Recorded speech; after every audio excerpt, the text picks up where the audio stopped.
এসময়ত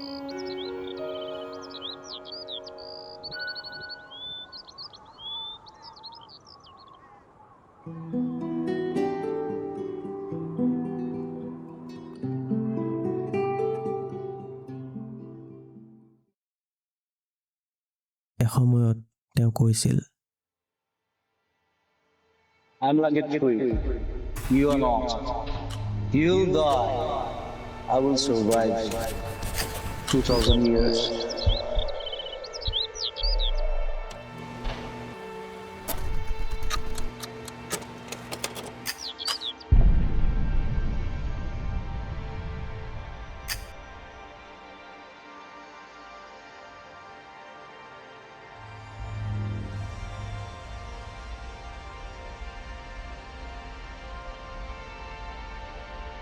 মানুহ পৃথিৱীলৈ আহে, জীয়াই থাকে আৰু এদিন গুচি যায়।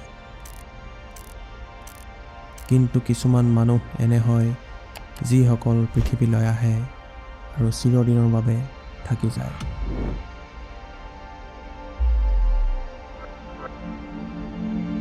এনে আত্মাই সকলো সীমা অতিক্ৰম কৰি মানুহৰ হৃদয়ত নিজৰ ঠাই গঢ়ে। তেওঁলোকৰ জীৱন বলিদানৰ দীপ্তি আৰু অটল উদ্দেশ্যৰে বোৱা এক অনন্য কাহিনী। শৰীৰৰ উপস্থিতি ম্লান হৈ যায়, কিন্তু তেওঁলোকৰ কৰ্মৰ অনুকৰণ প্ৰতিধ্বনি হৈ থাকি যায়। আবেগে যেতিয়া মৃত্যুকো অৱজ্ঞা কৰে, কৰ্ম যেতিয়া প্ৰেৰণাৰ শাস্ত্ৰত পৰিণত হয়, আৰু এটা জীৱনে যেতিয়া অগণন জীৱনক আলোকিত কৰে, তেতিয়াই জন্ম হয় অনন্তকালৰ আগত ওখ আৰু অমৰ হৈ থিয় দিয়া কিংবদন্তি।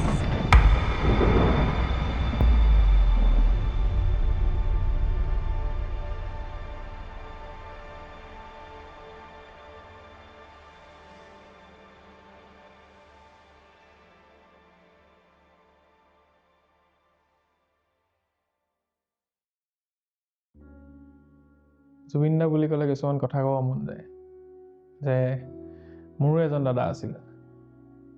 দাদা মোৰ বৰ ধুনীয়া আছিল।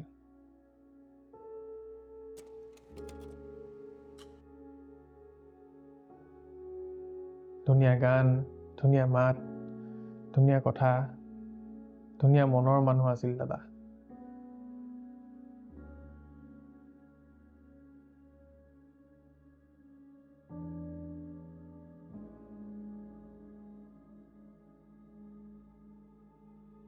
জীৱনৰ প্ৰত্যেকটো বাকৰি দাদা মোৰ লগত আছিল।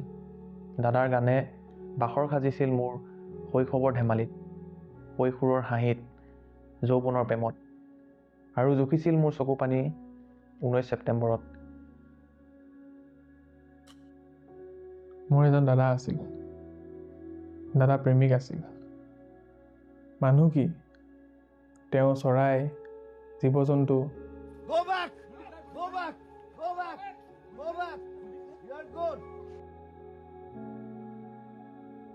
আনকি গছকো দুবাহুত ঠাই দিছিল। সকলোকে পোহৰ বিলাইছিল। মোৰ কাৰণে তেওঁ কোনো জোনবিলি তৰা নাছিল। দাদা যেন বিজুলী আছিল। জাতি মাটিৰ কাৰণে জীয়াই থকা মোৰ দাদা ৰূপালী পৰ্দাটো হীৰা হৈ জিলিকিছিল।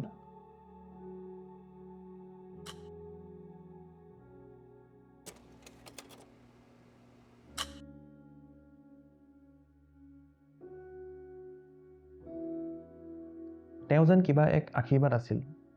মোৰ গৰ্ব, মোৰ স্বাভিমান, মোৰ অহংকাৰ মোৰ দাদা।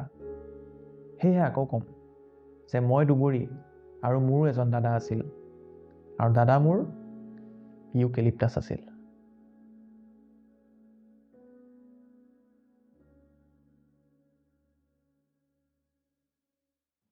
মোৰ এতিয়া মনত আছে, যেতিয়া মই সৰু আছিলোঁ, মোৰ মায়ে খুব ৰচনা লিখিব দিয়ে। মোৰ এটা চুটকেছ আছিলে অকণমানি, আৰু এখন বহি আছিলে য'ত মই ৰচনা লিখোঁ। তেতিয়া আমাৰ ঘৰত প্ৰথম কেছেট প্লেয়াৰ কিনা হৈছিলে, আৰু তেতিয়াৰ পৰা মই জুবিন দাৰ গান শুনি শুনি ৰচনা লিখোঁ। তাৰ আগতেও মই শুনিছিলোঁ, কিন্তু কেছেটত তেতিয়াৰ পৰা আৰম্ভ কৰিছিলোঁ। তাৰপিছত DVD কেছেট, CD প্লেয়াৰ আহিলে। জুবিন দাৰ যিমানবিলাক গান আছিলে, বিহুগীত, বা বাকী যিখিনি অন্য গান আছিলে সেইবিলাক মই তাত শুনা আৰু তেনেকৈ যেতিয়া ডাঙৰ হ'লোঁ অকণমান মিউজিকৰ লগত কানেকশ্যনটো বাঢ়িলে জুবিন দাৰ গান শুনিয়েই তেওঁৰ গানত প্ৰেক্টিছ কৰিয়েই মই বহুতখিনি কথা শিকিব পাৰিছিলোঁ। যেতিয়া জুবিন দাৰ বিহুগীত শুনো তেতিয়া ঢোলত বিহুগীতবিলাক প্ৰেক্টিছ কৰোঁ, ঢোলত বজাব ট্ৰাই কৰোঁ আৰু যেতিয়া বাকী যিবিলাক গান আছে তেওঁৰ ভাগৰ তাত মই ড্ৰামছ প্ৰেক্টিছ কৰোঁ। আৰু মোৰ এতিয়া মনত আছে যেতিয়া মই প্ৰথম ড্ৰাম ছেটটো কিনিছিলোঁ তেতিয়া জুবিন দাৰ যিটো অনামিকা গান আছিলে মই সেইটো প্ৰেক্টিছ কৰিছিলোঁ, খুব প্ৰেক্টিছ কৰিছিলোঁ। সেইদিনা যেতিয়া খবৰটো পাইছিলোঁ তেতিয়া বহুত দুখ লাগিছিলে আৰু তেতিয়া বহুতখিনি কামো পৰি আছিলে মোৰ কমিশ্যনৰ, সেইবোৰ কৰিবলৈ মন নগ'ল আৰু সেইখিনি তেনেকৈ থাকিলে, পিছতহে কৰা হৈছে। তাৰপিছত যেতিয়া জুবিন দাৰ বাৰ্থডে আহিছিলে তেতিয়া ভাবিছিলোঁ যে নিজৰ কাৰণে কিবা এটা বনাওঁ বুলি, যিটো এজ এ স্মৃতি মোৰ ওচৰত থাকি যাব। চ' সেইকাৰণে মই এই জেকেটটো ডিজাইন কৰিছিলোঁ আৰু নিজে পেইণ্ট কৰিছিলোঁ। চ' আহক এই জেকেটটো মই কি ভাবি পেলাই ডিজাইন কৰিলোঁ সেইখিনি কথা আপোনালোকৰ আগত মই শ্বেয়াৰ কৰোঁ। গোটেই প্ৰচেছটো কালাৰ কৰা বা কেনেকৈ কৰা হয় টেকনিক সেইবিলাক ইউটিউবত পাই যাব, কেনেকৈ পেইণ্ট কৰিব লাগে ডেনিমত, কেনেকৈ বনাইছিলোঁ যিটো প্ৰচেছ হয় ভিডিঅ' কৰাই নাই কাৰণ কোনো মানে চিন্তা কৰা নাছিলোঁ যে ভিডিঅ' বনাম বুলি। কিন্তু মই জেকেটটোৰ যিটো ডিজাইনিং হয় প্ৰচেছটো কি ভাবি পেলাই মই কৰিছিলোঁ সেইখিনি মই আপোনালোকৰ আগত শ্বেয়াৰ কৰিম। এই জেকেটটোৰ বেক চাইডে জুবিন দাৰ এখন ফটো আছে, সেই ফটোখন ফটা হয় তলফালে আৰু যিটো এটা গল্ডেন কালাৰৰ এটা ফ্ৰেম আছে ফটোখনৰ, ফ্ৰেমটো ভগা হয়।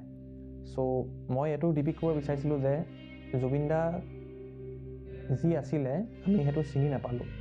তেওঁ যেতিয়া আমাৰ মাজৰ পৰা আঁতৰি গ'ল তেতিয়াহে আমি বুজি পালোঁ যে তেওঁ আছিলে কি একচুৱেলি। চ' যিটো তেওঁক পাব লাগিছিলে আমি হয়তো ক'ৰবাত দিবলৈ অক্ষম হ'লোঁ। চ' সেইকাৰণে ফ্ৰেমটো ভগা হয় আৰু ফটোখন ফটা হয়। আৰু তলফালে জুবিন দাৰ এটা গীতৰ যিটো ৰৈ ৰৈ বিনালে তাৰ এটা অংশ মই লিখিছোঁ আৰু তাৰ তলত তেওঁ জন্মৰ দিনটো আছে আৰু তেওঁ আমাৰ পৰা হেৰাই যোৱা দিনটো খালি মই তাত নাই লিখা, তাত এটা ইনফিনিটি চিম্বল আছে কাৰণ তেওঁ আমাৰ মাজত সদায় জীয়াই থাকিব। তলত কিংবদন্তি বুলি লিখা আছে কাৰণ জুবিন দা লেজেণ্ড হয় আমি চবেই জানো।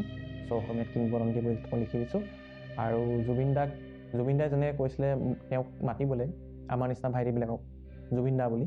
চ' সেই জুবিন দাৰ নামটো ওপৰত লিখা আছে।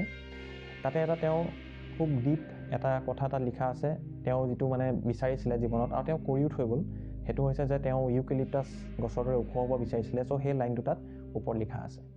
এতিয়া যদি আমি শ্লিভকেইটালৈ আহোঁ, এটা শ্লিভত উদাসিনী গাৰ্গ আছে। সেই কাহিনীটো খুব মানে ফেমাছ হয়, জনপ্ৰিয় হয় আৰু শুনি ভাল লাগে। চ' মই উদাসিনীক এটা শ্লিভত ৰাখিছোঁ আৰু ইটো শ্লিভত আছে এজোপা ওখ ইউকেলিপ্টাছ গছ আৰু সেই গছজোপাৰ বেকগ্ৰাউণ্ডটো যিটো কালাৰ হয় এখন আকাশ আছে আৰু আকাশখন আধা দিন হয় আৰু আধা ৰাতি হয়।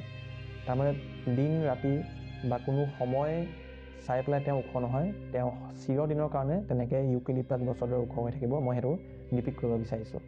ফ্ৰণ্টত বাওঁফালে জুবিন দাৰ ফুল নেমটো আছে আৰু জুবিন দাই নাহৰ ফুল ভাল পাইছিলে, চ' তাত নাহৰ ফুল দুপাহ আছে আৰু তলত এটা তেওঁৰ ভাগৰ এটা কথা আছে যে তেওঁ কৈছিলে আই উইল ছাৰ্ভাইভ 2000 years অবভিয়াছলি।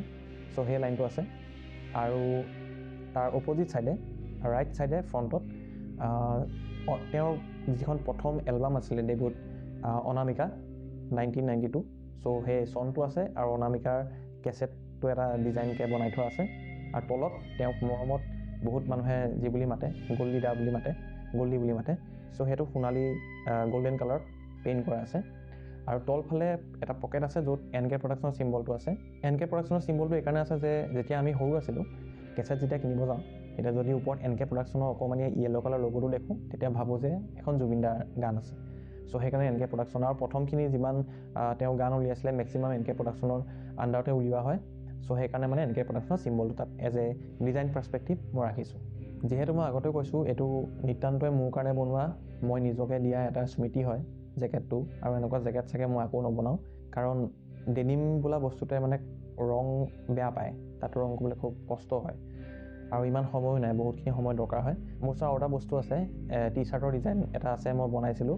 চ' কাৰোবাক যদি লাগে তেতিয়াহ'লে মই সেই ডিজাইনটো তেওঁলোকক চেণ্ড কৰিব পাৰিম, তেওঁলোকে DTF কৰি পেলাই টি চাৰ্ট প্ৰিণ্ট কৰিব পাৰিব, নিজে পিন্ধিব পাৰিব।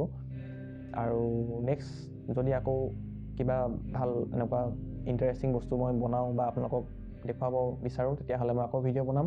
চ' in the end, if you love painting, if you do painting and if you love those people who paints, then welcome to Van Life.